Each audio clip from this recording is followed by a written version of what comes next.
Romanos capítulo 3. Qual é logo a vantagem do judeu? Ou qual a utilidade da circuncisão? Muita, em toda maneira, porque primeiramente as palavras de Deus lhe foram confiadas, pois que, se alguns foram incrédulos, a sua incredulidade aniquilará a fidelidade de Deus de maneira nenhuma. Sempre seja Deus verdadeiro e todo homem mentiroso, como está escrito, para que sejas justificados em tuas palavras e venças quando fores julgado.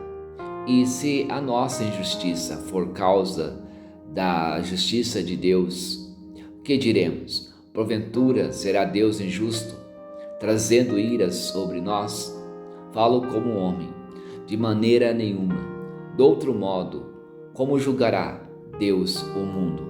Mas se pela minha mentira abundou mais a verdade de Deus para a glória sua, porque sou eu ainda julgado também como pecador? E por que não dizemos, como somos blasfemados, e como alguns dizem que dizemos, façamos males para que venham bens? A condenação desses é justa, pois que somos nós mais excelentes? De maneira nenhuma, pois já dantes demonstramos que tanto judeus como gregos todos estão debaixo do pecado. Como está escrito, não há um justo nenhum sequer. Não há ninguém que entenda, não há ninguém que busque a Deus. Todos se extraviaram e juntamente se fizeram inúteis. Não há quem faça o bem, não há nenhum só. A sua garganta é um sepulcro aberto, com as suas línguas tratam engano sabiamente. Peçonha de aspas está debaixo de seus lábios, cuja boca está cheia de maldição e amargura. Os seus pés são ligeiros para derramar sangue. Em seus caminhos há destruição e miséria, e não conheceram o caminho da paz. Não há temor de Deus diante de seus olhos. Ora, nós sabemos que tudo o que a lei diz aos que estão debaixo da lei, o diz para que toda a boca esteja fechada e todo o mundo seja condenável diante de Deus. Por isso, nenhuma carne será justificada diante dele pelas obras da lei, porque pela lei vem o conhecimento do pecado. Mas agora se manifestou sem a lei a justiça de Deus, tendo o testemunho da lei e dos profetas, isto é, a justiça de Deus pela fé em Jesus Cristo, para todos e sobre todos os que creem. Porque não há diferença, porque todos pecaram e destituídos estão da glória de Deus, sendo justificado gratuitamente pela sua graça, pela redenção que há em Cristo Jesus, ao qual Deus propôs para propiciação pela fé no seu sangue, para demonstrar a sua justiça pela remissão dos pecados dantes cometidos sobre a paciência de Deus, para a demonstração da sua justiça nesse tempo presente, para que ele seja justo e justificador daquele que tem fé em Jesus. Onde está logo a jactância? É excluída por qual lei? Da obras? Não, mas pela lei da fé. Concluímos, pois, que o homem é justificado pela fé, sem as obras da lei. É porventura Deus somente dos judeus e não ou é também dos gentios? Também dos gentios, certamente. Se Deus é um só, que justifica pela fé, a circuncisão e por meio da fé. A incircuncisão anulamos, pois, a lei pela fé? De maneira nenhuma. Antes estabelecemos a lei. Romanos capítulo 4. Que diremos, pois, ter alcançado Abraão, nosso pai segundo a carne? Porque se Abraão foi justificado pelas obras, tem de que se gloriar, mas não diante de Deus.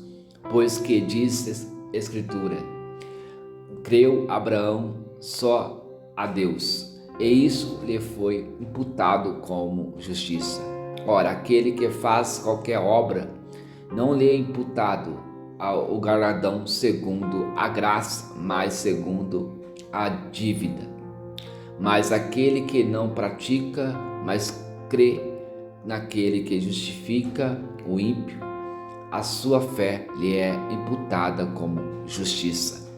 Assim também Davi declara: bem-aventurado o homem a quem Deus imputa a justiça sem as obras, dizendo: bem-aventurados aqueles cujas maldades são perdoados e cujos pecados são cobertos.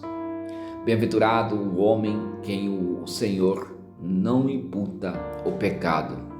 Vem, pois, esta bem-aventurança sobre a circuncisão somente, ou também sobre a incircuncisão? Porque dizemos que a fé foi imputada como justiça a Abraão. Como lhe foi, pois, imputada, estando na circuncisão ou na incircuncisão? Não na circuncisão, mas na incircuncisão. E recebeu o sinal da circuncisão, selo da justiça da fé, quando estava na incircuncisão, para que fosse pai de todos os que creem, estando eles também na incircuncisão, a fim de que também a justiça lhes seja imputada, e fosse pai da circuncisão daqueles que não somente são da circuncisão, mas que também andam nas pisadas daquela fé de nosso pai Abraão, que tivera na incircuncisão. Porque a promessa de que havia de ser herdeiro do mundo não foi feita pela lei de Abraão ou a sua posteridade, mas pela justiça da fé. Porque se os que são da lei são herdeiros, logo a fé é vã e a promessa é aniquilada. Porque a lei opera a ira, porque onde não há lei também não há transgressão. Porque é pela fé, para que seja segundo a graça, a fim de que a promessa seja firme a toda a posteridade, não somente a que é da lei, mas também a que é da fé de Abraão, o qual é pai de todos nós. Como está escrito: por pai de muitas nações te constituí perante aquele no qual creu, a saber, Deus, o qual vivifica os mortos e chama as coisas que não são como se já fossem, o qual em esperança creu contra a esperança, que seria feito pai de muitas nações, conforme lhe fora dito: assim será a tua descendência. E não enfraqueceu na fé, nem atentou para o seu próprio corpo já amortecido, pois era já de quase 100 anos, nem tampouco para o amortecimento que do ventre de Sara, e não duvidou da promessa de Deus por incredulidade, mas foi fortificado na fé, dando glória a Deus, e estando certíssimo de que o que ele tinha prometido também era poderoso para o fazer. pelo que isso lhe foi também imputado como justiça. Ora, não só por causa dele está escrito que lhe fosse tomado em conta, mas também por nós, a quem será tomado em conta, os que cremos naquele que dos mortos ressuscitou, a Jesus nosso Senhor, o qual por nossos pecados foi entregue e ressuscitou para a nossa justificação.